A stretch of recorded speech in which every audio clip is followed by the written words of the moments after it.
नए साल की शुरुआत के साथ इजराइल की सरकार ने भारत के लोगों को न्यू ईयर का गिफ्ट भी दे दिया है। और ये एक ऐसा गिफ्ट है जिसके बाद भारत और इजराइल के बीच पीपल टू पीपल कनेक्शन पहले से काफी ज्यादा स्ट्रांग होने वाला है। भारत के लिए इसकी क्या इंपॉर्टेंस है वो समझने से पहले हम ये समझते हैं कि ई वीजा और नॉर्मल वीजा के बीच क्या क्या डिफरेंसेस होते हैं और दोनों में क्या फर्क होता है। जब भी हमें दूसरी कंट्रीज में जाना होता है तो सबसे पहले वहाँ का वीजा चाहिए होता है। इसके लिए उस देश की एम्बेसी या कॉन्सुलेट्स में खुद ही विजिट करके वहाँ पर डॉक्यूमेंट सबमिट करने होते हैं और इंटरव्यू के लिए डेट्स लेनी होती है। अब जो नॉर्मल वीजा होता है उसको आने में कई हफ्ते और महीने भी लग जाते हैं। ऊपर से जो नॉर्मल वीजा होता है उसकी एप्लीकेशन फीस भी काफी ज्यादा होती है, जो कि एप्लीकेशन रिजेक्ट होने के बाद भी वापस नहीं मिलती है। अब आ जाते हैं ई वीजा के ऊपर। ई वीजा यानी कि इलेक्ट्रॉनिक वीजा, जो कि एक तरह से डिजिटल वीजा होता है।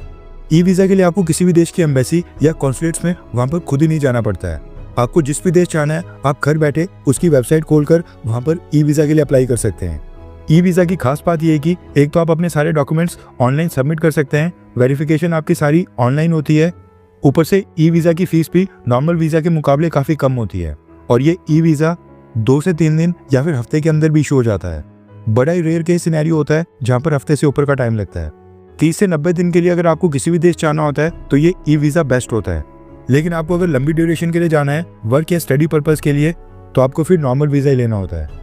देखा जाए तो ई वीजा के काफी सारे बेनिफिट्स हैं, इसलिए भारत दुनिया के कई सारे देशों से रिक्वेस्ट करता है कि वो भारत के नेशनल्स के लिए ई वीजा सर्विसेज शुरू करें, क्योंकि देश की राजधानी या मेट्रो सिटीज में जाकर वीजा के लिए अप्लाई करना थोड़ा लेंथी प्रोसेस हो जाता है और लोगों का काफी पैसा भी खर्च होता है। मगर दिक्कत यह है कि सभी देश भारत को ई वीजा ऑफर भी नहीं करते हैं। ऊपर से भारत की पॉपुलेशन भी इतनी है और इलीगल इमिग्रेंट्स इलीगल तरीके से वेस्टर्न कंट्रीज में जाने का मौका भी ढूंढते रहते हैं। अब सेम चीज इजराइल और भारत के बीच भी थी। भारत इजराइल के सिटीजन्स को साल 2015 से ही ई वीजा की सर्विस दे रहा है, लेकिन इजराइल अभी तक भारत के लोगों को नॉर्मल वीजा इशू करता था, जिसके कारण भारत के लोगों को देश के अलग अलग हिस्से से ट्रैवल करके इजराइल की एम्बेसी या फिर इजराइल के कॉन्सुलेट्स में जाकर खुद ही अपनी एप्लीकेशन वहां पर सबमिट करनी होती थी और वेरिफिकेशन करानी होती थी। लेकिन अब न्यूज़ निकल कर आ रही है कि इजराइल ने भारत के नागरिकों के लिए ई वीजा की सर्विस स्टार्ट कर दी है। भारत के लोग ऑनलाइन अप्लाई करके 2 से 3 दिन के अंदर ही इजराइल का ई वीजा ले सकते हैं। इजराइल की मिनिस्ट्री ऑफ टूरिज्म ने इसकी जानकारी दी है और बताया है कि अब भारत के लोग आसानी से इजराइल का ई वीजा लेकर इजराइल आ सकते हैं। अब इजराइल ने भारत को ई वीजा इसलिए दिया है क्योंकि इजराइल और भारत के टाइज अब पहले से काफी ज्यादा क्लोज हो गए हैं। ऊपर से भारत में आम लोगों के बीच इजराइल के लिए काफी पॉजिटिव राय है, इसलिए इजराइल चाहता है कि भारत और इजराइल के लोगों के बीच पीपल टू पीपल कनेक्शन और भी ज्यादा मजबूत हो।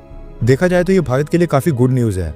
इजराइल भारत के टूरिस्टों को अट्रैक्ट करना चाहता है, क्योंकि अब करोड़ों इंडियंस हॉलीडेज के लिए इंटरनेशनल ट्रैवल कर रहे हैं। अभी तो खैर वहां पर वॉर चल रहा है, लेकिन सिचुएशन नॉर्मलाइज होने के बाद इजराइल को इस ई वीजा का काफी फायदा होने वाला है। खैर, आपको मौका मिले तो क्या आप इजराइल जाना पसंद करेंगे, हाँ या फिर ना? नीचे कमेंट करके अपनी राय जरूर बताएं।